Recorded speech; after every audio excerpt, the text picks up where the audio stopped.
Nous allons dans ce cours avoir besoin de bases de données. Si vous êtes familier des bases de données Oracle, Postgres ou Microsoft SQL Server, par exemple, et que vous souhaitez utiliser une instance de ce moteur à laquelle vous avez accès sur votre machine ou à distance, aucun problème. Vous pouvez directement passer à la session suivante. Si en revanche vous n'avez accès à aucun serveur ou que vous voulez utiliser exactement le même type de serveur que moi, nous allons ensemble installer MySQL Community Edition. Alors l'adresse pour télécharger MySQL pourrait changer avec le temps, donc je vous dépose cette adresse dans les ressources et si elle venait à changer, je la mettrai bien évidemment à jour. Alors pour télécharger MySQL Community Edition, vous allez un petit peu plus bas. Vérifiez bien que vous êtes sur le système d'exploitation adéquat. Ici, chez moi, c'est Windows. Et vous avez plusieurs solutions. Je vais choisir l'installeur MSI. Cela vous conduit à une nouvelle page. Vous allez descendre un petit peu plus bas. Et moi, je vais choisir la deuxième option qui est un petit peu plus lourde. Juste une petite parenthèse. Au total, vous allez être amené à télécharger pas loin d'1 giga de données.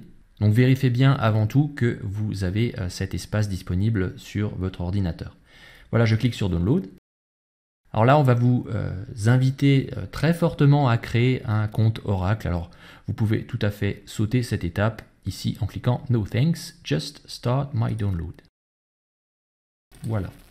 Voilà, le téléchargement est terminé. Vous pouvez lancer ce .msi.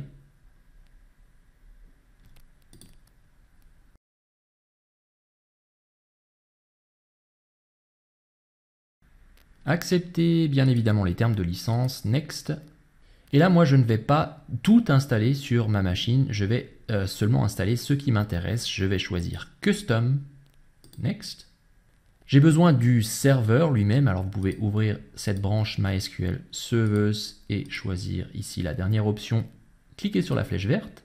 Nous allons avoir besoin d'un client pour interagir avec ce serveur de base de données.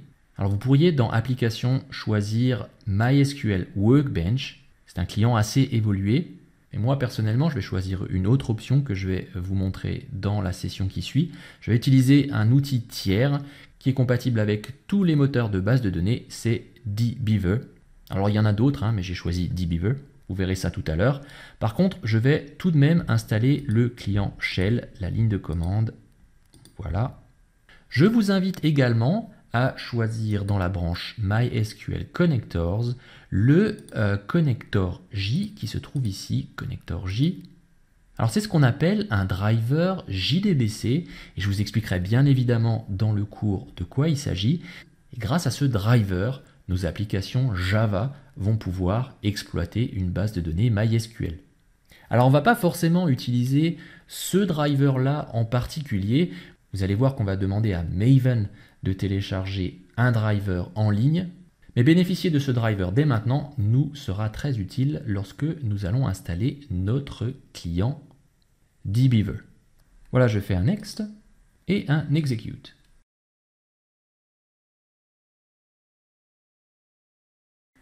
L'installation est maintenant terminée, nous allons passer à la configuration de notre moteur. Voilà, encore un Next. Je vous invite ici à conserver l'option Standalone MySQL Server. Ensuite, dans ce menu déroulant Config Type, je vous invite à conserver Development Computer.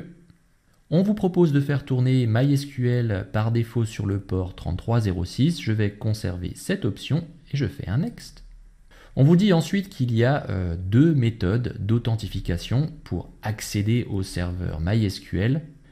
Et là, moi personnellement, je vais utiliser la méthode historique Use Legacy Authentication Method. Mais si vous ne comptez pas travailler avec des versions antérieures de MySQL, vous pourriez tout aussi bien conserver la première option. Vous faites un Next. Alors pour se connecter au serveur MySQL, ici l'installeur va vous créer un compte utilisateur racine qui s'appelle root. Et on vous demande de choisir son mot de passe. Alors moi, pour pas l'oublier, en général, je l'appelle root. Mais évidemment, c'est pas le mot de passe le plus sûr qui soit. Et puis ensuite, on vous demande également, si vous le souhaitez, d'ajouter des comptes utilisateurs. Alors c'est plutôt une bonne idée d'ajouter des comptes utilisateurs. Vous pourriez également le faire plus tard, mais on va le faire tout de suite. C'est une bonne idée parce qu'en général, une application n'utilise pas le compte racine pour se connecter au serveur, elle va utiliser un compte spécifique, avec des droits d'accès restreints. C'est un compte que l'on nomme parfois compte applicatif. Donc je vais choisir Add User, je vais appeler ce compte CourDB, pourquoi pas. Ici dans Host, vous pouvez choisir All Hosts ou Localhost, les deux vont fonctionner. Et pour ce qui concerne le rôle, alors je vais conserver DBadmin, mais encore une fois, il serait plutôt intéressant de restreindre les droits de cet utilisateur. En fait, ce qu'on souhaite en général, c'est que cet utilisateur puisse uniquement lire et écrire des données dans les bases de données et non pas changer la structure d'une base de données. Mais bon, pour nous simplifier la vie, je vais conserver DBadmin. Alors le mot de passe, je vais écrire CourDB également. Mais ceci est bien évidemment libre, vous pouvez choisir le username et le password que vous voulez. Je fais encore un next. Alors ensuite, comme moi je suis sous Windows, on me propose d'installer un service Windows pour MySQL. Et on me propose également de démarrer ce service à chaque démarrage de ma machine. Ça semble plutôt pratique et d'ailleurs je vais conserver ces options. Mais bon, l'inconvénient c'est que même si vous n'avez pas besoin de MySQL, eh bien celui-ci sera démarré à chaque fois que vous démarrez votre ordinateur, il va tourner en permanence. Alors du coup, je vais vous montrer aussi comment désactiver ceci juste après l'installation. Vous faites un next et un execute. Voilà, finish, next. Et là, on vous propose de démarrer la ligne de commande MySQL.